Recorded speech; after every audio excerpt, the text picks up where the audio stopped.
Hello my wonderful viewers and welcome back to the channel.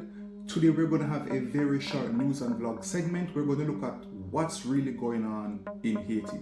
Also, if you're new to the channel, please consider subscribing, sharing and commenting. It really helps our channel to grow and we really appreciate the support, of course. So my viewers, just a bit of a recap. Jamaica, alongside a whole lot of Caribbean countries, had to send police and military personnel in Haiti to help to battle the war and the gang violence that is taking place right now. I don't know the cause, but it's very wild in Haiti at this point. The last time I checked, Kenya also sent police and military personnel in Haiti, and since then there's a whole lot of confusion. So the big question is, what's really going on in Haiti? Let's take a look. Check the video out. Gun battles rage on the street outside one of Haiti's biggest hospitals. Kenyan police here to help local forces take back the capital from the gangs. The first 400 officers from Nairobi quickly learning how volatile Port-au-Prince can be.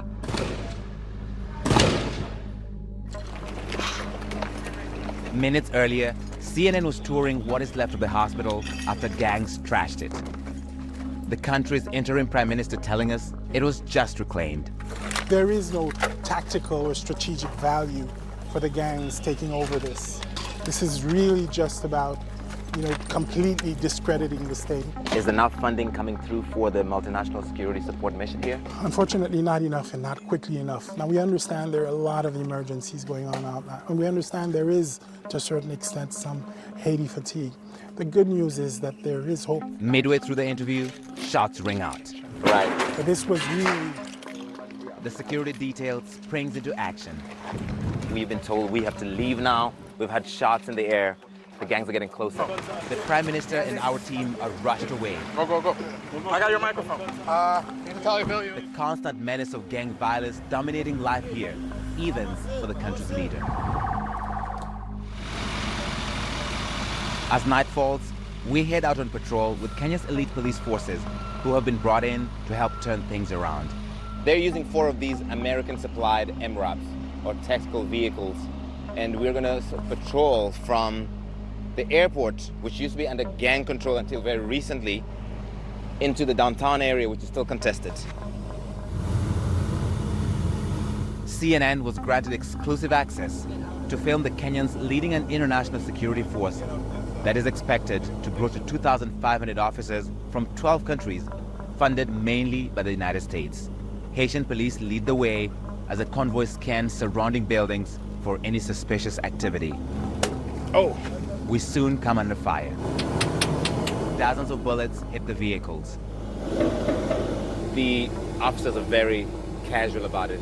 They're calling it rain. I guess they're used to it. We're hearing a few more from this side of the truck.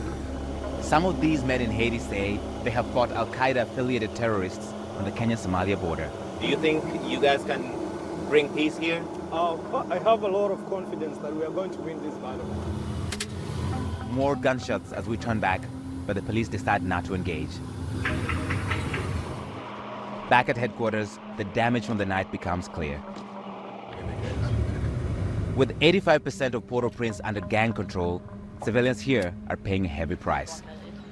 This is one of the few operational hospitals in the capital, located in the city's red zone and surrounded by gang territory. 22-year-old Neftali Mahdi has brought her malnourished baby in for treatment. She was raped by a gang member, she tells me, and has had to flee her home because of the violence. The hospital lost half of its staff last year. Those remaining are determined not to give up. I have to fight back. You can't leave it for the gang members. I can't leave it for the gang. Someone has to fight back. Someone has to stand up. With an estimated 2 million Haitians living in fear of being raped or killed in their homes, fighting back against the gangs is now an international effort. Haitian forces and their allies need resources, but leaders here tell us funding and equipment are not arriving fast enough. It's a matter of support. If they can be given the equipment that they need, these are the brave and courageous people. Through it all, this weary nation still has high hopes for peace. Larry It's not clear why the police are obscuring their plates. That's one of the reasons why the protesters are so angry, that police were not uniformed, were hooded, covering their identities, masking their plates, are on the streets, applying excessive force on largely peaceful protesters. And then, as we were just speaking, as they're leaving, they fire even more.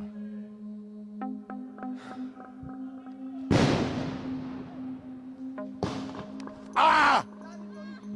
That was aimed directly at me. He's aiming directly at me. He's aiming directly at me. Ah! He's shooting directly at me. Why are you shooting at me? Why are you shooting at me?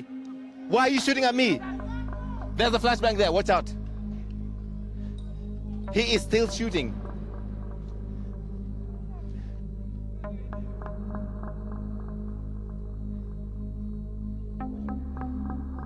The police shot at least 2 tear gas canisters directly at me while I was looking at them. Nigeria and Kenya are warning their citizens in the UK after riots in the former colonial power. Nigeria's travel alert says there's increased risk of violence and disorder after recent unrest. A senior official in Kenya's Foreign Affairs Ministry said this was a deeply worrying situation in the UK and said Kenyans are urged to exercise caution. People are calling this aura for aura because the UK and other Western nations often issue travel advisories targeting African countries like Nigeria and Kenya. So guys, that's the end of today's news and blog segment. If you made it this far in the video, that simply means you like the content, guys. Once you like the content, please consider subscribing, sharing, commenting, and we'll see each other on the next one. All right, have a blessed day. Peace.